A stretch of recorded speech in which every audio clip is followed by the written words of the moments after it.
It's honestly insane that at the start of the season, everything looked great for the Raiders. Hell, they beat the New England Patriots, the team that literally leads the entire AFC right now with a 10-2 record. And you could see Mark Davis and Pete Carroll hugging right there, the owner and head coach, and everything looked bright for the silver and black. What could possibly go wrong? Well, fast forward 11 weeks later, and the Raiders have already been eliminated from the playoffs officially as of week 13, and they have not had a playoff win since 2003. The offseason is already beginning, and the season is already over for the silver and black. Fans are mocking Geno Smith at the game, comparing him to the former #1 overall pick Jamarcus Russell, the biggest bust possibly in NFL history. Geno Smith, when he's not being compared to Jamarcus Russell, is apparently flipping off the fans. He did that last week in the embarrassing loss to the Cleveland Browns. Geno Smith ended up writing back to these Raiders fans by apologizing for giving them a bird.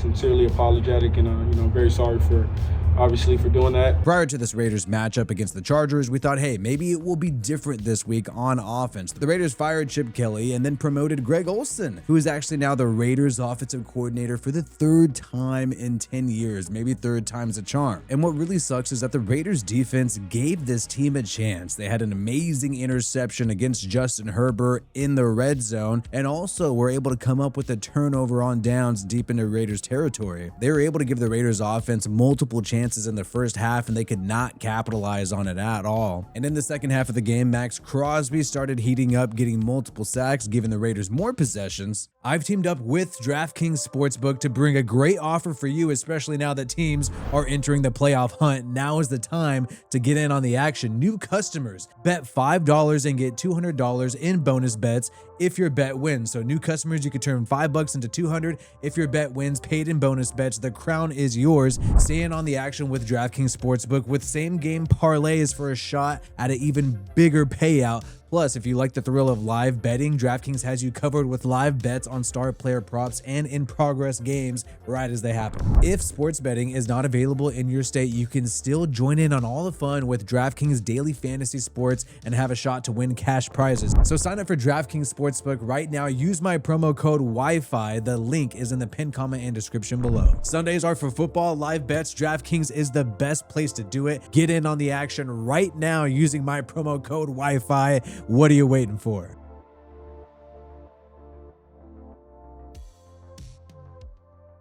Until he eventually went ballistic because Justin Herbert yelled in his ear after getting a critical first down. This got real nasty. Crosby tried to apologize for this, claimed that he only did it because he yelled in his ear. It ended up being a flag anyway, and the NFL knows that Crosby has a lot of money. I think he could be getting fined after this for sure. And it pissed off Justin Herbert so much that he was reluctant to shake Max Crosby's hand until Crosby pretty much forced him to do it towards the end of the game when it was all over. Outside of the few defensive stands, the Chargers were methodical, able to melt the clock with multiple 9-possession drives in this matchup, and the Raiders offense couldn't capitalize off of anything outside of an absolutely amazing but still garbage time touchdown to Brock Bowers. But the biggest thing that we've learned this week about this team and where it could be going and what does the future hold for Pete Carroll has to do with obviously the coaching staff, but in particular ownership, and I'm talking about Mark Davis, which we'll get into in a little bit, and Tom Brady. Now, over the weekend and Thanksgiving break, we learned that Tom Brady was a big advocate in bringing in Chip Kelly to run the Raiders offense. Remember, it wasn't long ago, week 2, when we saw Tom Brady in the booth where play caller Chip Kelly is located,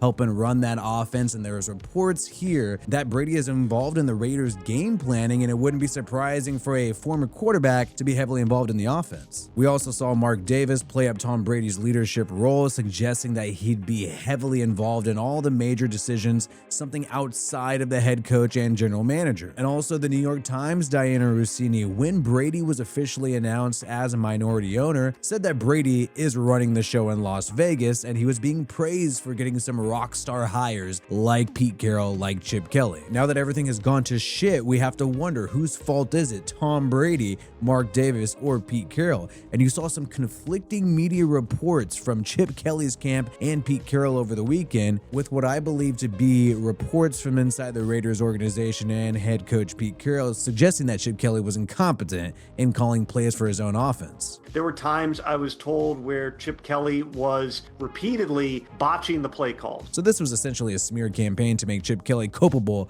for this offense. But then you had another report clapping back at this from Ian Rappaport and NFL Network, which pretty much put a lot of the blame on Pete Carroll. This report said that based on the views of those who studied the offense from afar, the Raiders offense, basically saying analysts, they don't believe Kelly was running his own offense at all. Now, we don't know who these people are, but this sounds kind of true. I mean, we didn't see the hurry up Philadelphia Eagles style offense from Chip Kelly with the Raiders this year. This report said that according to these people who study the offense, that the Raiders offense was more like Shane Waldron's offense with the Seahawks in 2023, Carroll's last offense with Seattle. This report also throws Carroll under the bus, saying that Kelly was miffed at how heavy-handed Carroll was with what he wanted to run and how he wanted to run it. And lastly, this report mentions the son of Pete Carroll, Brennan Carroll, saying that Kelly was also frustrated that his staff contained mostly coaches with connections to Carroll, including the son Brennan Carroll, and it really wasn't Chip Kelly's offense at all. So you had shots fired, the blame game happening in the media, Pete Carroll's camp versus Chip Kelly's camp, and who knows, maybe Tom Brady's camp was involved in these media leaks as well, since he was the one who wanted to bring Chip Kelly in the first place. And that is why I believe at this point it is inevitable that Pete Carroll gets fired at the end of this season. Even though the Raiders keep going one and done, you've had the first sign of it that us Raiders fans typically see, where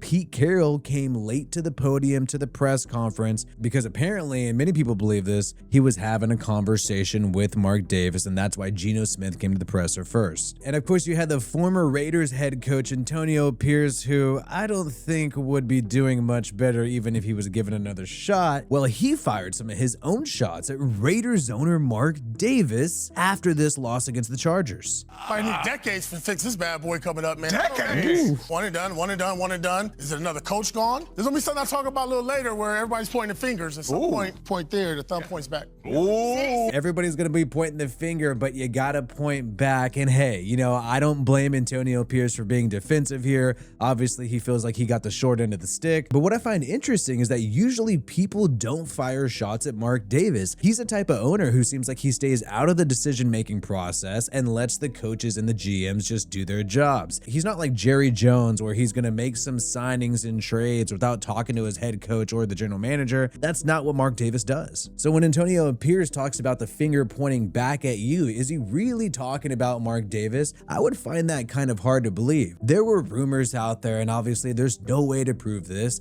that Tom Brady wanted to go in a different direction at head coach, moving away from Antonio Pierce after the disastrous 2024 season. So perhaps AP is taking some shots at Brady. It is quite wild that you see all these people go one and done. Obviously, Mark Davis took over in 2011 after Al Davis passed away, barely gave a shot to Hugh Jackson. Dennis Allen was gone pretty quick, even though you didn't have a first and a second round pick. Jack Del Rio, once he had a losing season, was kicked to the curb. John Gruden really wasn't Mark Davis's fault because the NFL and Roger Goodell allegedly leaked his emails to get him out of there, and now he's doing pretty well in court with that case. Rich Bisaccia has a winning season but isn't given a shot. Josh McDaniels doesn't work out despite having a great resume. You got to be fair with that. And we thought after Antonio Pierce going one and done, no, there is no way that Pete Carroll again is going to be one and done. But it looks like Carroll is set to have an even worse record than the 4-win season with Antonio Pierce, going 2-10 with a shot to have the #1 overall pick, because I could see the Titans winning another game against the Saints, and the Giants are definitely going to win that game against the Raiders at the end of the year with Jackson Dart. The only silver lining is that the Titans already have their franchise QB with Cam Ward, the Saints already have Tyler Shuck, the 2nd round pick, and the Giants have Jackson Dart, who they traded up for. So the Raiders are in line to get the best quarterback available in the draft in 2026. But it might have been a huge mistake for Pete Carroll to fire Chip Kelly, especially since he's Brady's guy,